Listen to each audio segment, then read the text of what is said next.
सलाम पाकिस्तान 24 न्यूज के साथ मैं हूं हैदर अमान। हेडलाइंस आपने मुलाहिजा कि आप हमें यूट्यूब पर बराह रास्त भी देख सकते हैं। सबसे पहले आपको बताएं, जाग उठा है सारा वतन के गायक चल बसे। मारूफ गुलकार शौकत अली लाहौर में इंतकाल कर गए।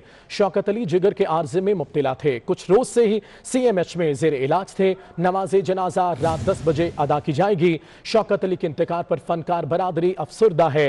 साबिक सदर आसिफ अली जरदारी और चौधरी बरादरान ने इजहार अफसोस किया है। शौकत अली हम में नहीं रहे। गुलकार शौकत अली तवील अरसे तक जिगर के आर्जे में मुब्तला रहने के बाद दुनिया फानी से कूच कर गए। उनकी फनी जिंदगी पर यह रिपोर्ट देखते हैं। जी बिल्कुल, लेजेंड गुलकार शौकत अली जो है वो अपने खालिक हकीकी से जहाँ मिले। मारूफ गुलकार शौकत अली का जो नमाज जनाजा है वो रात 10 बजे उनकी रिहाइश का 557 जीवन जौहर टाउन से जो है वो उठाया जाएगा। इस वक्त उनके घर जो है वो उनके मद्दाहों की, साथी फनकारों की, अजीज़ रिश्तेदारों की जो है वो आमद का सिलसिला जो है वो शुरू हो गया है। उनके बड़े साहबजादे इमरान शौकत के मुताबिक जो नमाज जनाजा है वो रात 10 बजे जो है वो उनकी रिहाइश के साथ ही वाक़ पाक में से जो है वो उठाया जाएगा और शमसानी F ब्लॉक जौहर टाउन में जो है उनकी तदफीन जो है वो की जाएगी। जी, जौहर टाउन में उनकी तदफीन की जाएगी। तफसीलात बता रहे थे जैन हुसैन मदनी। आपका उस्ताद हामिद अली खान ने शौकत अली के इंतकाल पर इजहार अफसोस किया। कहते हैं, शौकत अली जैसे गुलकार रोज रोज पैदा नहीं होते। उनकी खिदमत मुद्दतों याद रखी जाएंगी। बहुत जहरी फनकार थे और मैंने बड़ा काम किया इनके साथ। काफी तमाम हम इकट्ठे होते थे। अच्छा हसमुख आदमी थे और बहुत अच्छी तबीयत से वालिद थे और मेरे तो भाइयों की तरह उनका वो प्यार करते थे। और फनकार तो वो थे ही बहुत अच्छे। तो फिंगर तो बहुत लाजवाब थे वो।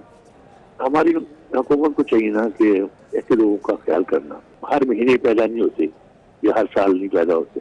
वक्त लगता है फिर जाके कोई एक अच्छा फनकार पैदा होता है। इन चीजों का ख्याल करना चाहिए। ठीक है, हम देखिए, हम जितने भी नामवर फनकार हैं हम अल्लाह से मांगते हैं, लेकिन मेहनत करते हैं, अपनी कोशिश करते हैं, कोशिश में लगे रहते हैं। गुलकार शौकत अली के इंतकाल पर गहरे दुख का इजहार करते हुए गुलकार अताउल्लाह ईसा खेलवी ने कहा कि सबने दुनिया से चले जाना है, लेकिन कुछ लोग जब जाते हैं तो अपनी बहुत सी प्यारी बातें छोड़ जाते हैं और शौकत अली उन्हीं लोगों में से एक है। हम सब ने चले जाना है एक दिन।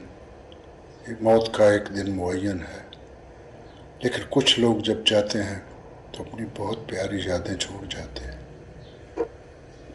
शौकत अली भाई आज हमें छोड़कर चले गए। अल्लाह ताला उन्हें गरीक रहमत करे, करवट करवट जन्नत नसीब करे। बहुत खूबसूरत गायक, बहुत खूबसूरत इंसान, जितनी भी तारीफ की जाए कम है। अब तो उनके लिए दुआ ही रह गई। आप सब भी मिल के दुआ करें कि अल्लाह रब्बुल इज़्ज़त उन्हें गरीक रहमत करे। आप सब सलामत रहें। मारूफ गुलकार शौकत अली लाहौर में इंतकाल कर गए हैं। शौकत अली जिगर के आर्जे में मुब्तला थे। कुछ रोज से CMH में जेर इलाज थे। नमाज जनाजा रात 10 बजे उनकी रिहाइशगाह जौहर टाउन में अदा की जाएगी। शौकत अली के इंतकाल पर फनकार बरादरी अफसुर्दा है।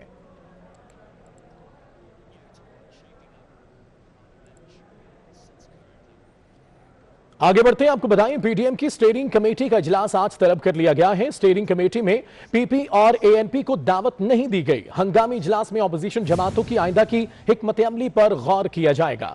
PDM की स्टीयरिंग कमेटी का इजलास आज तलब कर लिया गया है। स्टीयरिंग कमेटी, PP और ANP को दावत नहीं दी गई है। हंगामी इजलास में ऑपोजिशन जमातों की आइंदा की हिकमत अमली पर गौर किया जाएगा। उस्मान खान ने हमें ज्वाइन किया है। उस्मान, बताएगा इस इजलास से मुताल्लिक।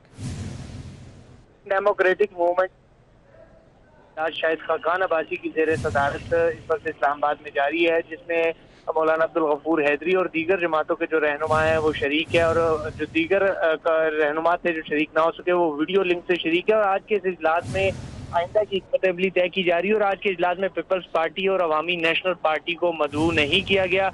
अपोजिशन की 10 जमातों में से 8 जमातें अपना एक अलग इत्तेहाद बनाने जा रही हैं। उस पर आज के इजलास में मुशावरत होगी। ईद उल फितर के बाद लॉन्ग मार्च और असम्बलियों से इस्तीफों का मामला भी जेर बहस आएगा। आज के इजलास में कुछ सिफारिशात भी तैयार की जाएंगी जिनको फिर सरबराहान तक मुंतकिल किया जाएगा। और जो पाकिस्तान पीपल्स पार्टी ने 5 तक वक्त मांगा है CEC के इजलास के लिए, तो उनका भी इंतजार किया जाएगा। और अब ये जमातें इंतजार करेंगी कि पाकिस्तान पीपल्स पार्टी का क्या फैसला आएगा सामने। तो इन तमाम तर सूरत हाल पर आज की इस इजलास में मुशावरत जारी है। जी, तफसीलात के लिए बहुत शुक्रिया आपका।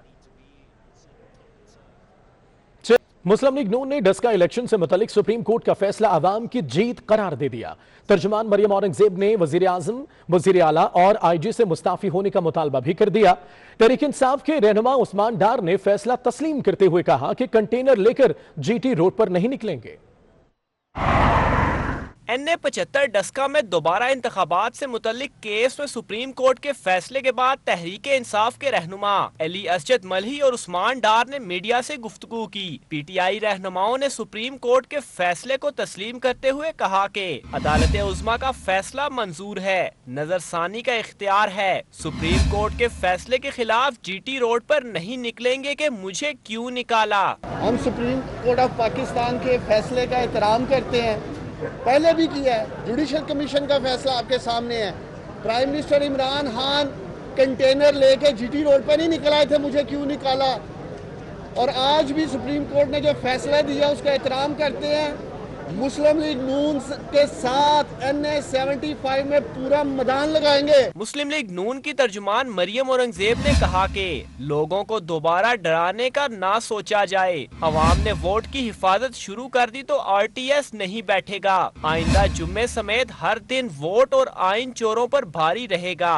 इमरान खान अब घबराना नहीं। अब आइंदा आने वाला हर दिन, चाहे वो जुम्मा हो, सोमवार हो, मंगल हो, बुध हो, हफ्ता हो, इतवार हो, अब हर आने वाला दिन इन नालायकों के लिए, इन चोरों के लिए, इन वोट चोरों के लिए, इन आइन चोरों के लिए, इन कश्मीर के सौदागरों के लिए, आटा, चीनी, बिजली, गैस, दवाई चोरों के लिए हर आने वाला दिन भारी है। मरियम औरंगजेब ने कहा कि PDM का मकसद वोट की इज्जत और पार्लिमान की बालादस्ती है। जल्द PDM का सरबराही इजलास बुलाया जाएगा। मुस्लिम लीग नून की उम्मीदवार नौशीन इफ्तिखार ने कहा, डस्का के अवाम मेरी असल ताकत हैं। सईद गनी ने हुकूमत की जानिब से भारत के साथ तिजारती सरगर्मियों की इजाजत देने के मामले पर कहा, वजीर आजम ECC की समरी पर दस्तखत कर देते हैं, फिर काबीना में सवाल करते हैं किसकी इजाजत से मंजूरी दी गई। वजीर आजम का यह अमल साबित करता है कि वो समरी पढ़ते ही नहीं या किसी के कहने पर दस्तखत कर देते हैं। इसमें ये बात ध्यान में रखें कि अगर किसी महकमे का वजीर ना हो और उसका एडवाइजर हो या उसका कोई स्पेशल असिस्टेंट हो तो वो पोर्टफोलियो वजीर आजम के पास होता है। इमरान खान जो वजीर तिजारत है उसकी मर्जी से ECC को एक समरी जाती है कि भारत से ये जो तिजारत खोलनी है और क्या क्या चीज़ें लेनी है और करनी है उसकी ज़रा आप उसको मंजूर करें। ECC उसकी मंजूरी दे देती है और वो मंजूरी जब काबीना में आती है तो इमरान खान जो वजीर आजम है वो वजीर तिजारत इमरान खान का जो एक फैसला है उसको कहते हैं कि ये किसने किया है, तो फिर बड़ी परेशानी हो जाती है, उसको वो मौखर कर देते हैं। JUI के रहनुमा मौलाना मोहम्मद खान शेरानी का कहना है जमात पर कब्जे और मौरूसी लीडरशिप के खिलाफ है। दुक्की में जलसे से खिताब करते हुए उनका कहना था, जमीयत में जाली रुकन साजी के जरिए मौरूसी निजाम नाफिज किया गया। एक भाई मरकजी अमीर, दूसरा सूबाई अमीर और बेटा पार्लिमानी लीडर बना दिया गया। कोरोना के बढ़ते केसेस की बात करें तो कोरोना के बढ़ते केसेस के बायस बरतानिया ने पाकिस्तान को सफरी पाबंदियों की रेड लिस्ट में शामिल कर लिया है। सिर्फ बरतानवी और आयरिश शहरियों को मुल्क में दाखिले की इजाजत होगी। मुसाफिरों को 10 रोज के लिए करंटीना करना होगा।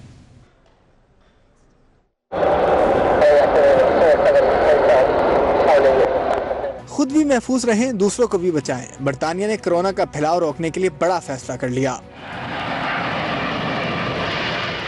पाकिस्तानी मुसाफिरों के लिए सफरी पाबंदियां सख्त कर दी। बरतानिया ने पाकिस्तान को सफरी पाबंदियों की रेड लिस्ट में शामिल कर लिया। विजिट वीजा पर आने वालों पर भी पाबंदी लगा दी गई। पाकिस्तान में बरतानिया के हाई कमिश्नर क्रिस्टियन टर्नर ने पाबंदियों की तस्दीक कर दी। I want to give you an update about UK-Pakistan travel. As you know, the UK government has been keeping its border measures under close review because of COVID-19. Today, it is announced that Pakistan has been added to the UK's red list of travel banned countries. बरतानवी high commissioner Christian Turner का कहना था कि red list में शामिल ममालिक से सिर्फ बरतानवी और आयरिश शहरियों को मुल्क में दाखिले की इजाजत होगी, जबकि आने वाले बरतानवी शहरियों को 10 दिन करंटीना करना होगा। Red listing means that only UK and Irish nationals and those with residency rights in the UK will be allowed to travel to the UK. if they've been in Pakistan in the 10 days before they arrive. They will have to pay to stay in mandatory hotel quarantine for 10 days after they arrive. Pakistan के अलावा Kenya, Bangladesh और Philippine को भी red list में शामिल किया गया है। सफरी पाबंदियों का इतलाक 9 अप्रैल की सुबह 4 बजे से होगा। सिंध हुकूमत ने 14 रोज के लिए बैनो सूबाई ट्रांसपोर्ट बंद करने का मुतालबा कर दिया। तर्जुमान सिंध हुकूमत मुर्तजा वहाब का कहना है, सिंध ने मुकम्मल लॉकडाउन की तजवीज नहीं दी, हमारी तजवीज 14 रोज के लिए बैनो सूबाई ट्रांसपोर्ट पर पाबंदी की है। अगर नकलो हरकत जारी रही तो यह वायरस फैलना शुरू हो जाएगा। वजीर आला सिंध ने वजीर आजम को सख्त फैसले करने पर कायल करने की कोशिश की। कतई तौर पर यह नहीं कहा कि आप मुकम्मल लॉकडाउन कर दें। इसकी तरदीद करना चाहूँगा कि ये तासुर जो दिया गया कि लॉकडाउन का मशवरा सिंध हुकूमत की जानिब से दिया गया, ये बिल्कुल गलत है। इस तरह का कोई मशवरा नहीं दिया गया था। वज़ीर आला सिंध ने 2 गुजारिशात प्राइम मिनिस्टर के सामने रखी। पहली गुजारिश ये थी कि जो बैनुल सूबाई मूवमेंट है लोगों की, यानी कि जो लोग शुमाल में जहाँ पर पॉजिटिविटी रेशो तकरीबन 14-15% है, अगर वहाँ से लोगों की मूवमेंट उसी तरीके से चलती रही तो सिचुएशन बलूचिस्तान में, सिचुएशन सूबा सिंध के अंदर ख़तरनाक हो सकती है। और उस ख़तरनाक सिचुएशन को अवॉइड करने के लिए वज़ीर आला सिंध ने गुजारिश की थी कि इंटर जो प्रोविंशियल ट्रांसपोर्ट है उसको रोका, ताकि लोगों की जो नकलो हरकत है उसको कंट्रोल किया जाए। कमिश्नर लाहौर ने मार्केटों में रश कम करने के लिए शॉपिंग के नए एसओपीज जारी कर दिए हैं। जनरल और मेडिकल स्टोर समेत तमाम जगहों पर एक घर से एक फर्द ही जा सकेगा। Commissioner Lahore captain retired Mohammad Usman का कहना है, रश कम होगा तो कोरोना वायरस का फैलाव भी रोका जा सकेगा। एक से ज्यादा अफराद की मौजूदगी की सूरत में कानून के तहत कार्रवाई की जाएगी। कमिश्नर लाहौर ने मार्केटों में रश कम करने के लिए शॉपिंग के नए एसओपीज जारी कर दिए हैं।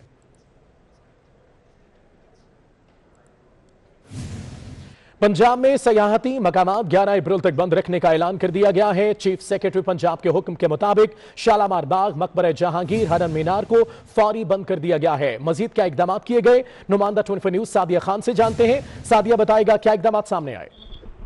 जी बिल्कुल, पंजाब में खासकर कोरोना के वार जारी हैं। इसी के पेश नजर महकमा सियाहत ने लाहौर में पंजाब के मुख्तलिफ इलाकों में जो सियाहती मकामात है उनको बंद कर दिया गया। लाहौर में शालामार बाग, मकबरा जहांगीर और हरम मीनार के साथ साथ double decker bus Bahawalpur, Rawalpindi और लाहौर को भी बंद कर दिया है। इसके साथ general resort Lahore, Wagah border parade, colour बहार, वादी सून, छांगामंगा रिजॉर्ट, लाल नरा पार्क, बहावल मरी सवारी पार्क, जितने भी सियाहती मकामात हैं वहाँ पर रेस्टोरेंट भी जो है उनको भी बंद करके नोटिस जो है वो जारी कर दिए गए हैं। 11 अप्रैल तक बंद रखने का फैसला किया गया और कहा यह जा रहा है कि अगर कोरोना में कमी ना आई तो हो सकता है कि इनकी बंदिश का दुरानिया जो है वो मजीद बढ़ा दिया जाए। तफसीलात के लिए शुक्रिया सादिया। खबर आपको दे, डेरा इस्माइल खान की गोमल यूनिवर्सिटी में हालात कशीदा हो गए। वाइस चांसलर का यूनिवर्सिटी एक्ट की खिलाफ वर्जी पर सूबाई हुकूमत से इख्तलाफ होगा, जिस पर vice chancellor professor doctor Iftikhar Ahmad ने इस्तीफा दे दिया है। आपको खबर दें, डेरा इस्माइल खान की गोमल यूनिवर्सिटी में हालात कशीदा हो गए हैं। वाइस चांसलर का यूनिवर्सिटी एक्ट की खिलाफ वर्जी पर सूबाई हुकूमत से इख्तलाफ हुआ, जिस पर vice chancellor professor doctor Iftikhar Ahmad ने इस्तीफा दे दिया है। इसी बारे में तफसीलात जानते हैं साजिद बलोच से। साजिद, क्या मामला है ये? जी बिल्कुल, गोमल यूनिवर्सिटी के vice chancellor professor doctor Iftikhar Ahmad ने इस्तीफा दे दिया है। सूबाई हुकूमत गोमल यूनिवर्सिटी को 2 हिस्सों में तकसीम करके जरी यूनिवर्सिटी बनानी चाहती है। वाइस चांसलर ने जरी यूनिवर्सिटी बनाने के बजाय गोमल यूनिवर्सिटी को तकसीम करने से इनकार कर दिया। वाइस चांसलर ने वजीर आजम को खत लिखा कि एक्ट के मुताबिक गोमल यूनिवर्सिटी को मुनक़िसम नहीं की जा सकती। गवर्नर ने डॉक्टर इफ्तिखार अहमद से वजीर आजम को खत लिखने पर वजाहत तलब की, जिस पर वाइस चांसलर ने फौरी तौर पर यूनिवर्सिटी एक्ट की खिलाफ वर्जी पर इस्तीफा पेश कर दिया। इस इशू पर vice chancellor professor doctor Iftikhar ने वजीर आजम को तमाम सूरत हाल से आगाह कर दिया। Vice chancellor professor doctor Iftikhar Ahmad से आज DN HOD मुलाकात करेंगे।